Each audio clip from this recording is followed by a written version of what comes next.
make sure, I've got a lot to say, I'm gonna ask questions, but I really don't want this to be a back and forth unless I ask questions. Is that a fair thing to do? Okay. Do you guys have copies of the minutes that I think you know by this time I'm referring to? Do you want a copy of them? I've got them here if you want them. I've read them, but I don't know what you're referring to, so I did not read. I did my own highlighting and adjusting. So there's 3 copies you can spread around if you want more, let me know.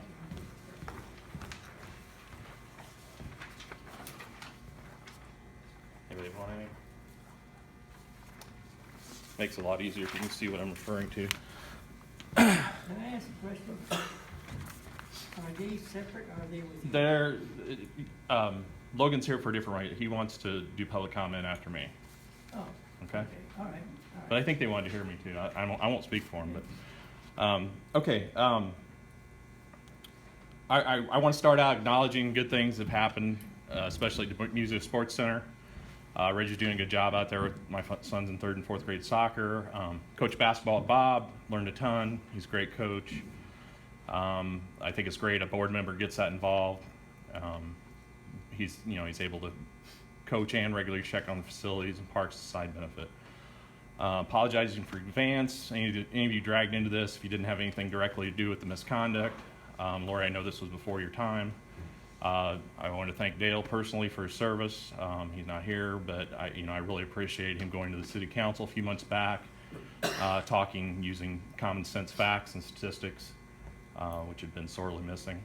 I want to get back to doing the great works as soon as we can, but my hand was forced. It's time to talk about this. I'm here primarily to discuss the conduct at the Audix 4 2016 meeting. Since the FOIA request extension was utilized, I have no requested documents yet.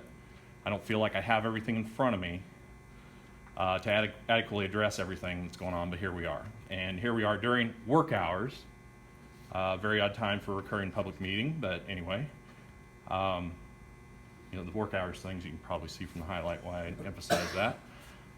First of all, this is about me today. I'm not representing my subdivision. I'm not representing where I work. Let's not spin it that way again. That's not fair. Maybe we'd start with this. Does anyone want to state the minutes are misrepresentation of what happened at that meeting? I noticed in there that Bob was not included as an attendee, even though I know he was there because he's referenced in the minutes. Anybody want to tell me this is a misrepresentation of what happened at that meeting for the people that were there? I can tell you there's one thing that's misstated in here. And I will also tell you that it's not uncommon that minutes with the volume of things that are said, as right. you can tell from this particular meeting, that sometimes minutes are not a perfect reflection. That's why I FOIA'd the recording, but I don't have it yet. There is one line in here, and I need to find it because I don't think it's highlighted. Yeah, it's going to be hard to read if you're not going for the highlighted part. Yeah. So Matt, I've read it a lot the last couple of weeks, so I'll find it.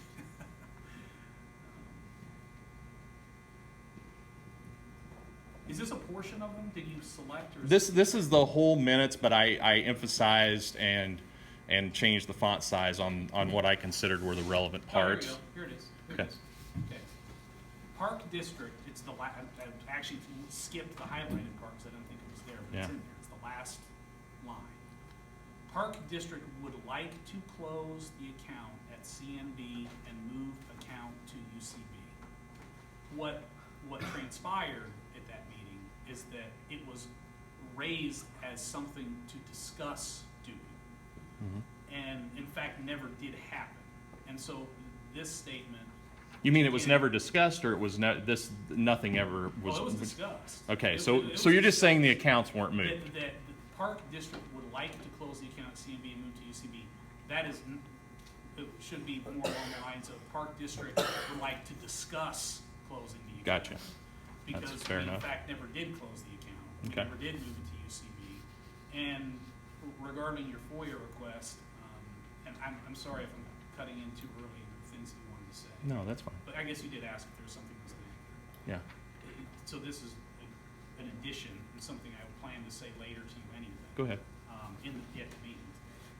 I believe when you do receive the response to the FOIA request, and I will just say it to your camera and everybody else here, I'm the one who's going through everything to make sure that we produce to you what you need to be getting from us. Right. And so, I am intimately familiar with the audio of that meeting and many other meetings. I've spent 20 to 25 hours in the last 5 days listening to these things. And I believe when you receive the audio, that what you will hear is that the issue was raised for discussion to see if the members of the park board were interested in moving funds from CNB Bank to UCB based on the conduct of unnamed CNB employees that accounted to making public statements in various formats that were negative towards the park board. And should we consider doing business with a different entity that doesn't have employees that are doing that? So that is how it was posed. And then I believe that what you will hear is that at that meeting, we unanimously determined that moving our business based on the personal conduct of a limited number of employees at a business was not an appropriate way to make a decision, but that we ultimately, it raised a collateral issue, which was, does UCB offer better rates, fee structures that would give us more money so that we can spend it back into the parks? And that we determined that we should find that information out, and if there was a financial reason to move to UCB, that we would then vote on that and consider it. And then at the meeting minutes, 2 months later, I believe it was in October, because at the September meeting, I don't think we had the UCB information yet. We were presented with the UCB information. The terms were no more favorable than CNB terms, and having previously determined that we would not move business based on personal opinions and personal conduct of employees, that we then unanimously voted to keep the business at CNB. So that's a very long-winded way of saying that that sentence is not accurate. Okay. So, All right. Well, and actually, you know, I understand what you're saying, and I think it's somewhat irrelevant to the rest of my conversation, whether it was discussed or was like closed, but that's a good clarification before I go forward with this. Okay. Okay, so I believe this conduct is defamatory and slanderous. I understand the whole obfuscating the issue by not naming the person. Okay, I get that. That's garbage. Everybody knows who it is. That's just for starters. We'll go through a few individual lines from the minutes. There's been an employee with CNB has been bashing the CPD and the city on Facebook, FB. This one's pretty basic. The employer name should not have been mentioned. When you call bashing a simple First Amendment rights, I mean, that one's pretty simple. Police went to them and asked them to stop. This is where it gets really problematic. Did everyone understand the exact details of what the police officer did before you referenced in the minutes? Did anybody understand what happened before you referenced in the minutes? You did. You the only one? Is Larry the only one? Okay. I didn't even know that there'd been a police officer that had ever gone to CNB meeting until that meeting. Well, they go there a lot for other things, For but the reasons. yeah, but not, yeah, exactly. I get you. Okay. Did you know that it involved 2 civil rights violations, Larry? No. Okay, so you understood what he did, but you didn't understand those were civil rights violations. I understood why he went. Okay. And that was told to me like a month or 2 later. Okay. After April. Okay, I understand. Okay. So that's how you found out about it. The actual police officer told you about No. it. Okay. No. Okay. I want to know who told you about it. You know, I'll be honest with you, Matt. I don't remember. I Okay. really don't. If I Okay. did, I'd be man enough to and tell you, but I don't. Okay. Well, And- that is not something that should be being spread around, and that's not necessarily your conduct, but that is the city's, you know, the police department conduct or whoever it was that spread that information. That should not be happening. Do you remember why? Oh, why it happened? Oh yeah. I'm going to get into that. Okay. First I'm going to explain. I've got that. That's the next thing on the list. First, he deleted a citizen Facebook comment post on the official police department Facebook page. I hope I don't slip up and mention the officer's name, but this is a post made during employee lunch break. There's not, you know, this whole thing about on bank time. I'll get into that later. This post was not violent, didn't violate any policies. Unfortunately, they don't have any Facebook policies. They're going to probably have some after this because the mayor has already told me it's going to happen. Police department in Indiana did something similar and ended up settling with the ACLU out of court for $7,500 a plaintiff. I've already submitted this to the ACLU. They haven't gotten back to me yet. They've got they say they get back to you in 2 weeks. Only threat in any of my posts is just exposing park board hypocrisy. Second, after the citizen questioned why comments aren't turned off if they are going to selectively delete comments, this is a private message. Didn't know who was behind, who was answering on the other side. There was a much more critical comment in the same thread, very negative police. Mine was not negative towards the police at all. That thread was not, that post was not deleted. And then the officer came in uniform, unannounced, to the place of business.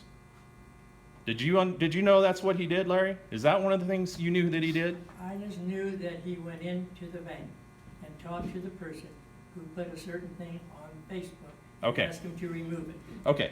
That's all I can tell you. Okay.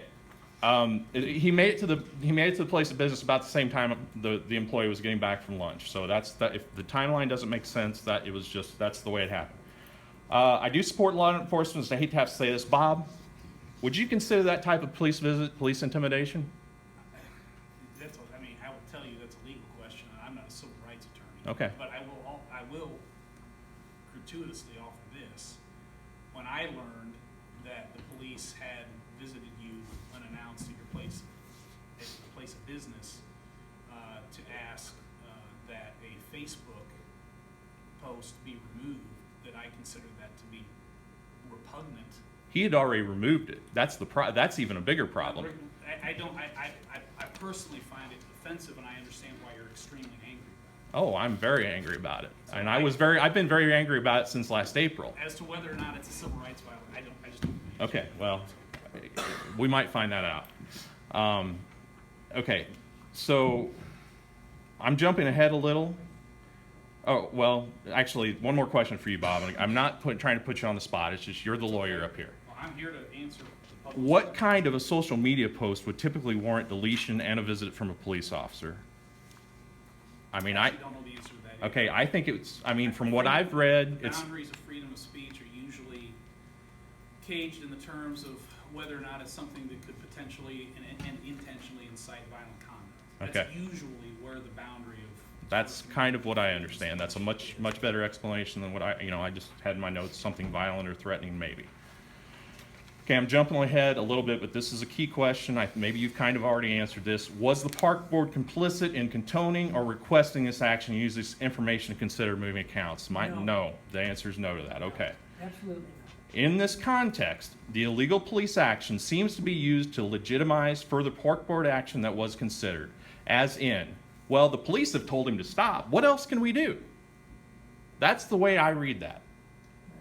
That is how it's read. I'm sorry. I agree with Bob. Whenever you get the audio of all this, I think you're gonna understand it a little bit better. Okay, well, I think it will. And I really do, yeah. I don't think you're gonna, I'm not saying that you're gonna, send us flowers after you listen to the audio. But I do think that the audio, that you will see that the discussion was very much an objective, dispassionate, how are we going to do business type of discussion. And I get that, but that it was triggered by this incident, an illegal, I'm going to call it a legal incident until somebody proves otherwise. I'm sorry. That is a slick way to go into that next part of that discussion and pin it on that person. Yes, it is, Larry. But I didn't intend it to be that way at all, period. Okay. I mean, the fact is that's what happened. That's why this is coming out now. This is embarrassing to the city, I would think, and the police department, and this is why this is coming out, because of the recklessness. I'm getting off track here.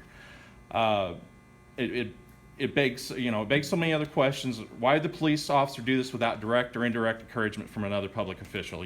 I'm taking you at your word. You said you didn't have anything to do with it. I think somebody did. I don't know who it is. I don't know how I'm going to ever find out.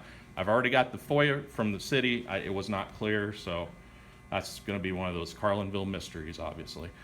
And I'll tell you, just a sneak preview of the FOIA response you get from us, the only mention of anything about this incident is in the minutes of that meeting and in the audio of that meeting, because it was never, we didn't even know that it happened to.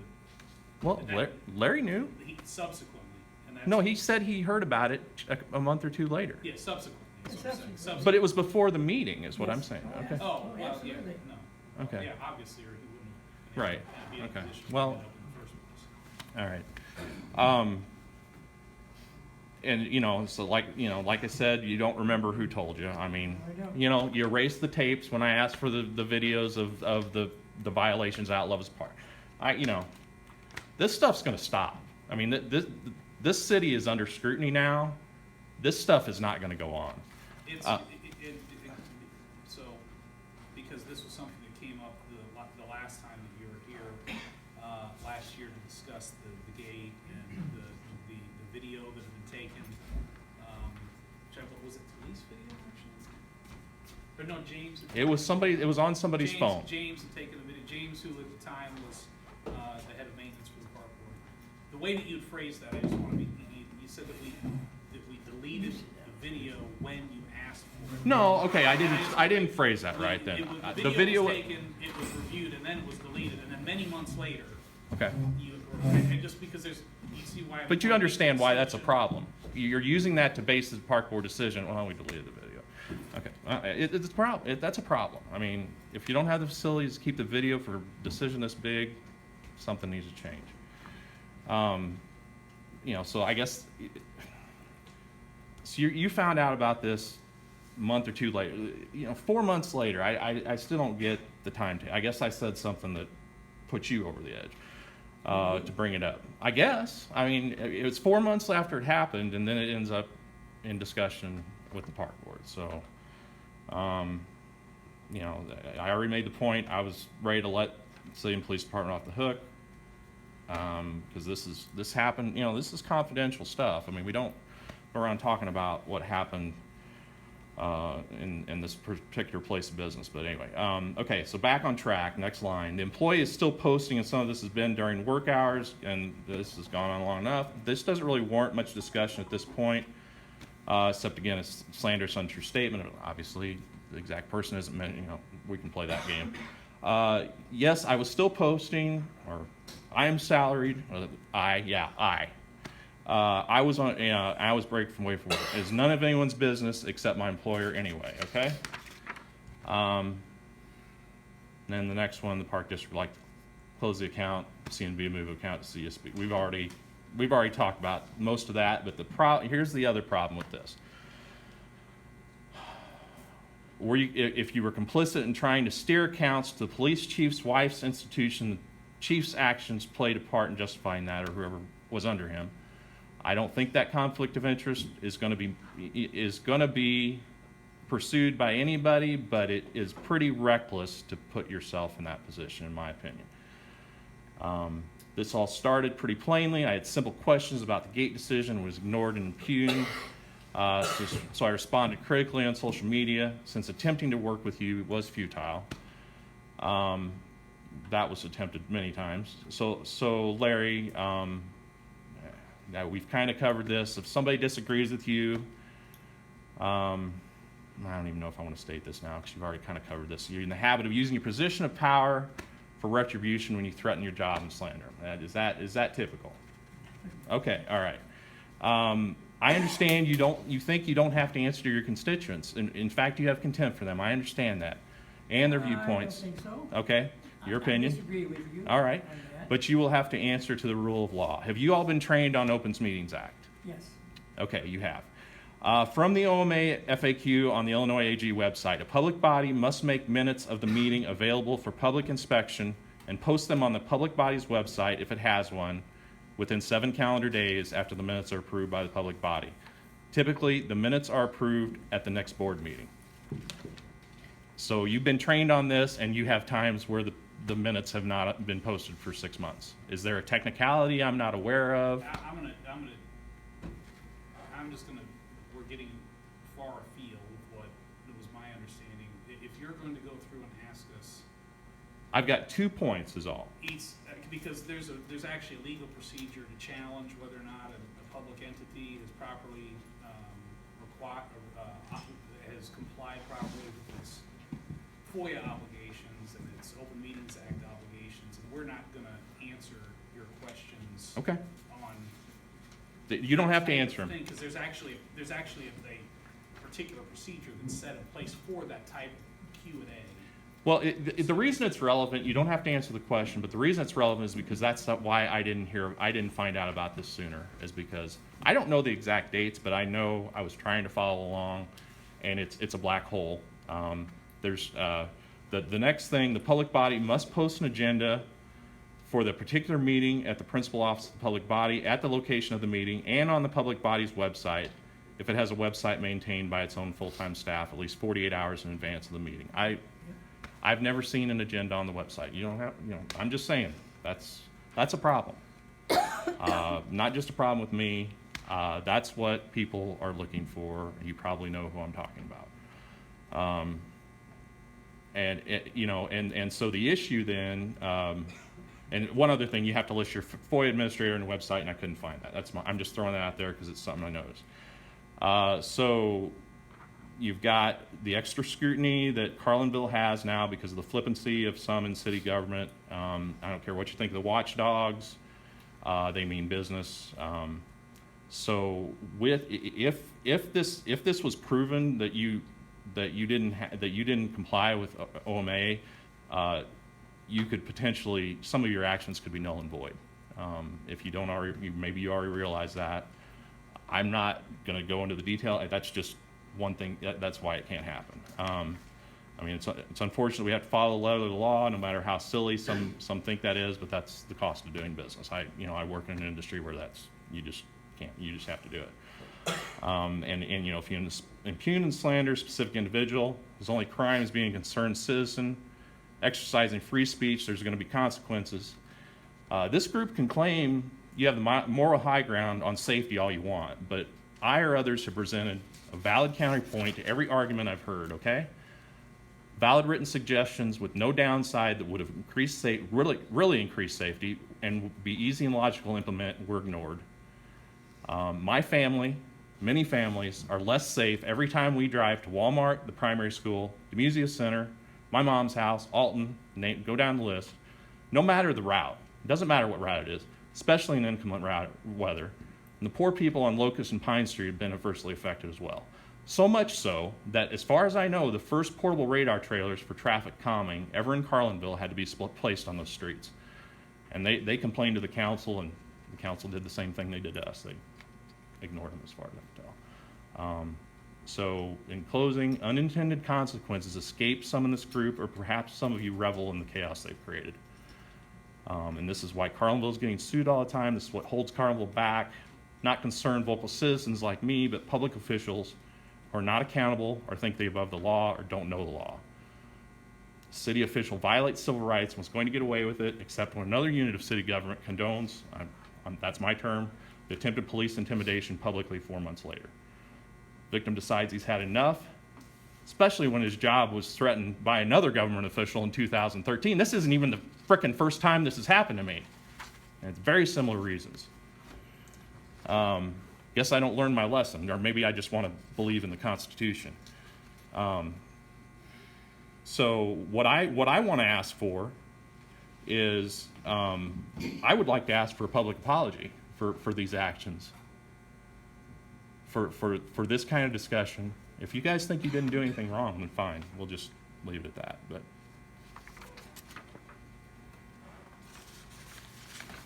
Are you done, Matt? Are you done? I'm done. Okay, let's look at the total picture.